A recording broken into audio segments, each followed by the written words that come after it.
This is James Holder for IFL TV. I'm at Ponds Ford, Sheffield today on the Nick Hennessy Show. Just bumped into trainer Peter Fury. How are we doing, Pete? Yeah, very good, thank you. Good, good. Your boy Hughie Fury in action today. Talk to me a little bit about that against Danny Hughes. Talk to me a little bit about against the fight. Well, you know, it's a bit of an anticlimax. You know, we got obviously Hughie. He's not been well. He's had to call off the fight on 2 or 3 occasions. We've had to send Danny Hughes a deposit because he thought we was messing him around. He thought that Hughie didn't want to fight him.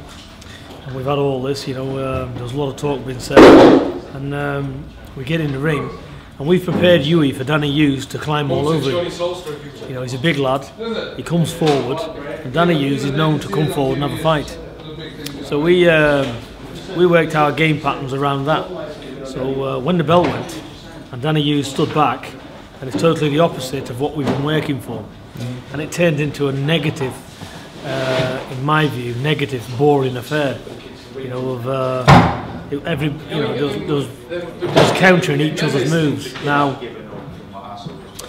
like I said, it was the positive thing. He was winning it comfortable, Hughie, anyway. But obviously, you know, we need to work on his come forward game a lot more. And you know, he's going to get this where opponents get in there, the negative, and they're looking to survive. You know, not fight. And they're the hardest opponents to face because Danny Hughes, he's a big lad. You can't rush into him. He was hoping to land a big right. You know, that's what he was looking for. But you know, not taking anything away from the lad. You know, but Hughie's the man to beat. You know, there was a lot said, and we thought Danny Hughes would have opened up and got stuck into him. You know, so that's what we was opening for. So it turned into a, you know, to be honest, a pretty negative affair. So, but look, he's won. He knows what. It's another learning curve for Hughie as well. Indeed. To expect what opponents will do to stay in it, and you know, look, when a guy's there to survive, and you know, he's just doing enough, and he's waiting for that shot. You know, they're not easy to get around. You know, and to be fair to Danny Hughes as well, when Hughie did get in range, Danny Hughes, he tried to do his thing. But, you know, that's it. We prepared for a guy that was going to come forward, a big fella, throwing a lot of shots and getting stuck in. But, you know, we was wrong. He didn't do that. And, you know, he didn't do that throughout the fight. And in the end, I said to Hughie in the mid-rounds, I said, start taking it to him a bit. But Hughie, you know, he said to me, he said, look, even in the corner we was talking, he said, look, he said, he is very, very awkward. He said, as I'm stepping there, he's very awkward himself. He said, and it's very difficult. So I just said, right, just keep working the jab and just keep stepping it up and stepping it up. Do you think sometimes people are guilty of forgetting just how young and Hughie actually is? And I don't mean that as a man, I mean in professional boxing terms. He's 19 years old, he's fighting against some of the biggest guys around. Do you think people sometimes expect a little bit more from him, judging him on maybe an older man's stature? Well, you know, look, it's like anything else. Hughie can do a lot better. You know, and that performance, I'm not impressed with it. He'll only get the truth out of me. You know, whatever it is, and he can do a lot better. He's got to work on his forward game, Hughie. That's where he's lacking, because if opponents are going to do that with him and they don't come forward, Hughie's got to have a plan B. He's got to be able to find his shots. He's got to be able to find his shots and step in, use more feints, stepping over, going this way, that way. You know, he didn't switch up anything in that fight.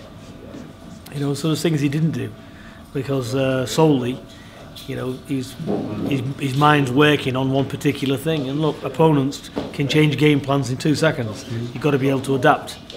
So that's where he's at. Yeah, he's young. Look, Danny Hughes, let's not take anything away from him. He's an ABA champion. He's an international amateur. He's done well in the amateurs. He's a decorated amateur himself. He's also, I think he's only lost 2 out of 16, is it? Yeah, 2. And them have come to Sprott and Audley Harrison in the prize fighter. So really, in the ring, he's undefeated in proper boxing. And you know, so he's a big lump, 18-10. He's older than Hughie. And, you know, he's you know, so it's a good win because he's won it pretty comfortable.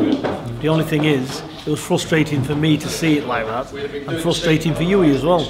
But frustration, you know, these are the type of fights we need for Hughie. He is learning. He is 19, and he's coming on. He's a massive talent. You know, so we're just gonna work with him and improve him. When can we anticipate seeing Hughie Fury next out in action? Is there any dates, anything penciled in you can talk to me about? Yeah, he's out again on the 14th of June, and then he's out on Tyson's undercard at the MEN. That'll be on Box Nation on the 26th of July. He'll get out again in September. He's busy now. We've got round what was the matter with him. Where he's been overtrained and all these things that was wrong with him. Yeah. So and you notice as well he's got that bad acne on his body. It's all about, he's a big young heavyweight, and he's got to develop, and but he's doing well. I'm happy with it. You know what? I'm more happy that he's going through this now in his career, because he's still getting the rounds under his belt. It's a fantastic learning curve for him, isn't it? Well, this is it, and when the time comes for him to really step up and do his job, now we know he can do 8 rounds. He can pace himself, although things ain't going right and they're awkward for him. He's doing all right. He's coping with it, and he's been able to deal with it and be frustrated, not get all of his own way, which tonight he didn't, because, like I said, he had no plan B on going forward and cutting Danny Hughes down. And the best way to cut him down, I was telling him what to do to cut him down in the corner, but it just wasn't happening for him. But full credit to Danny Hughes for that. But Danny Hughes, Did you expect more from Danny Hughes today? I expected Danny Hughes to come in and rough Hughie up. My opinion of Danny Hughes, I thought he was going to say, look, Hughie is overhyped, he's 19, I'm a big heavyweight, I've mixed with Audley Harrison, I've mixed with Michael Sprott, and I'm going to come and try and knock Hughie out, because that's what he was saying anyway. So we was expecting him to do just that. So his game plan was to sit and wait for Hughie and try and land a big right hand. So it just turned into some kind of a chess match, messy affair. Tyson Fury, Derek Chisora came face to face in Manchester today. I haven't been fortunate enough to watch the footage, even though we've got the whole thing on IFL TV. Coogan's filmed it. I've been obviously here, so I haven't had a chance to watch it. Could you tell me what you made of today, and etc. etc.? Well, I'm the same as you. I've not really had a look at it, but I think it's good for the fans. It's good for Manchester. It's good for Derek to come up there. We've been to London, and it's good that he's come down there, and they've had it's a good build-up. But this is a proper grudge match. Tyson's he wants to prove it that it was no fluke, that Derek just wasn't unfit. Tyson says Derek come in deliberately heavy because he didn't want to get chinned. Yeah, and we've heard all these excuses. This is from Tyson. That's what Tyson's saying, and Tyson wants to set the record straight. The same Chisora. He says, I'm a different man now. I believe it's going to be a good fight. I think Derek's going to train his guts out. And because look, let's face it, if Derek loses this, there's nowhere for him to go really. So it's shit or bust. So that's where it's at. And I see Tyson as a different quality to Derek. Not taking anything away from Derek. Derek's done well, but Tyson's in a different. He's got so much boxing skill, so much potential to give. Yeah, he's got so much more to give Tyson. In the way of what people's not even saw yet. So it's going to be an interesting fight. And I see an on-form Tyson, and I said this before, not only beating Derek, but beating any heavyweight out there. Tyson's got the ability, in the past he's done things, he's rushed in, got himself, caught with silly mistakes, but come the 26th of July, there's not going to be any mistakes. Tyson's going to be deadly serious on his job, and he's looking to take Derek out. Just like Derek is looking to take Tyson out. Do you think Tyson's a little bit pissed off at talking about the fight, because it's been a while since he's had a fight, and for a lot of the time he seems to be getting drawn into media conversations about stuff, and from a boxing point of view, is he getting fed up of talking about everything so much? Well, yeah, in a respect that's right. The talking's over. Let the fighting begin, and with Tyson you're gonna get entertainment, and Derek comes forward, he comes in throwing shots, but it's set for an entertaining fight. I think it's going to be, while it lasts, I think it's going to be a very good fight for You don't see this one going the distance? No, definitely not. Well, don't see it going the distance at all. Eddie Chambers out next week as well. You've made great progress with him. Yeah. He's pleased with how he's developed and how even just his body shape's changed. Eddie's a dramatic change. He's come on 100%. And I'm just looking to get him in the top 10 in the world. We're looking for a very good opponent for Eddie, And any takers, you know, get in touch. We'll take you whoever you are. Anyone. Eddie, anyone. Eddie's up there. If we could get him a world title shot tomorrow, we'd take it. So we're just going to keep him busy because a lot of these opponents are pricing themselves out the situation because they don't want to face him. But we'll take anybody.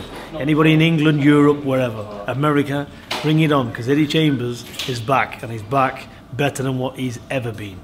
So if he can take Klitschko 12 rounds, imagine what he can do now. He's a serious heavyweight, and one thing for sure, he's going to get another world title shot. Last word on Dave Allen. Kind of a diamond in the rough, Dave Allen. A lot of people have known for a while how naturally talented he is, but the fact he's been a lazy sod hasn't probably helped him. But now he's in the right place to change that, isn't he? Well, he is. You know, this is a non-messing camp. You know, he can see the other work the others are putting in. And, you know, to be fair to Dave Allen, he's putting the same work in. You know, this lad's training his guts out. He's dropped down from 18. He looks so much more solid, Peter. Yeah. Sorry to interrupt you. He's come down from 18.5 stone and now he's 17.5.